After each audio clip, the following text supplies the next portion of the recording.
Borliq aks ettirish qonuni haqida sizga qisqacha ma'lumot beraman.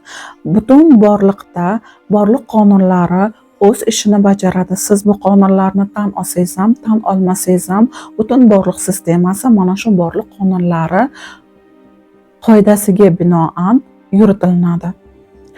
Eng asosiy borliq qonunlardan biri bu aks ettirish qonuni, namoyon bo'lish qonuni. Aks ettirish qonuni nima? Har bitta inson, har bitta biz ko'rgan dastur, programma, insonlardagi biz sezib qolgan, biz yomon ko'radigan, biz jirkanadigan har bitta hislat bu bizni ichimizdagi programmalarning oynasi, aksi hisoblanadi.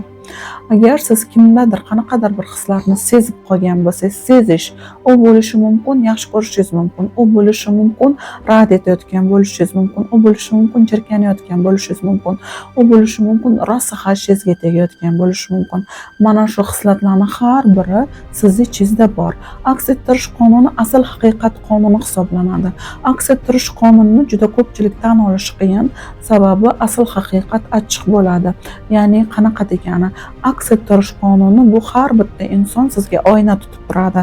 Sizni hayotingizdagi bor inson, ayniqsa turmush o'rtoqlar, farzandlar, butun sizni holatingizni, hozir va shu yerdagi holatingizni yoki bolalikda birga olib kelgan programmalaringizni aks ettirishi mumkin yoki balans qilib turadigan holatlaringizni aks ettirishi mumkin. Ba'zida bo'rttirib aks ettirib beradi, ba'zida to'g'ridan to'g'ri aks ettirib beradi. Ba'zida teskarisiga ham aks ettirib berishi mumkin. Ana endi to'g'ridan to'g'ri akslar kim? To'g'ridan to'g'ri akslar bu turmush o'rtoq. Turmush o'rtoq sizni programmalaringizni birga bir aks ettirib beradi. Agar siz turmush o'rtoqni tushunmasangiz, eshitmasangiz, u ham sizni eshitmaydi, tushunmaydi. Agar siz turmush o'rtoqqa mehr bermasangiz, uni ayblasangiz, u ham sizni ayblaydi, u ham sizga mehr bermaydi.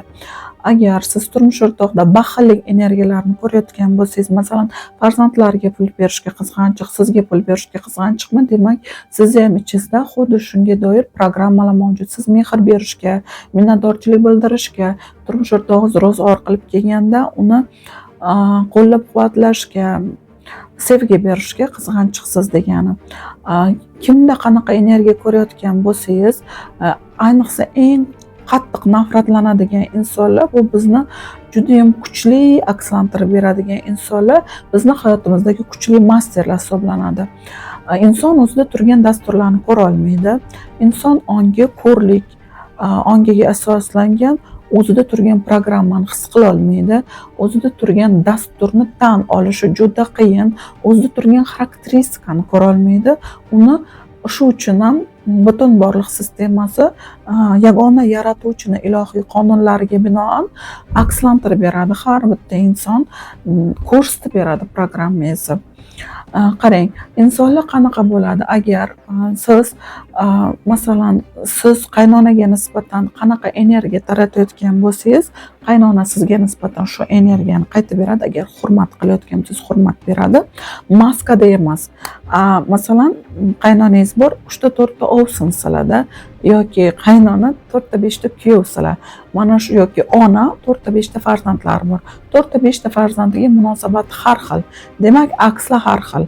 Demak, katta farzand onasi haqida boshqa fikrda, o'rtanchasi umuman boshqa fikrda, bunisi umuman boshqa fikrda. Mana shu narsani, hissiyotlarni, programmalarni, onaga bo'lgan nomlarni siz ulanib qolaveradi, shuni akslantiradi. Misol uchun mana eng yaxshi ko'radigan sevimli misoli, masalan,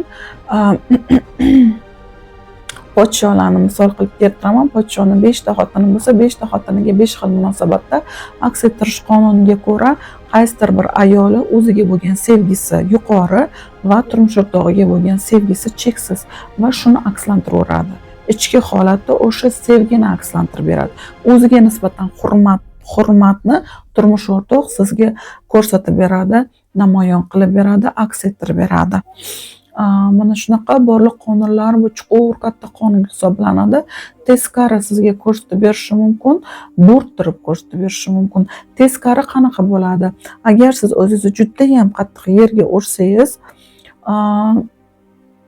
bu to'g'ridan to'g'ri ekan. Bu misolim sizni ham qattiq yerga urishadi va siz ham o'zingizni ham atrofni yerga urayotgan bo'lasiz. Aks ettirish qonuniga ko'ra inson o'ziga qanaqa munosabatda bo'lsa, akslarida ham xuddi shu narsa namoyon bo'ladi. Siz ayblasangiz sizni ayblashadi. Siz kechirmasangiz sizni ham kechirishmaydi. Siz qo'yib yubormasangiz sizni ham qo'yib yuborishmaydi.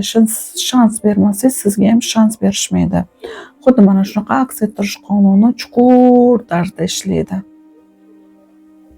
Agar aks ettirish qonuni haqida chuqur ma'lumotga ega bo'lsangiz, mani Telegram kanalimga o'tib oling.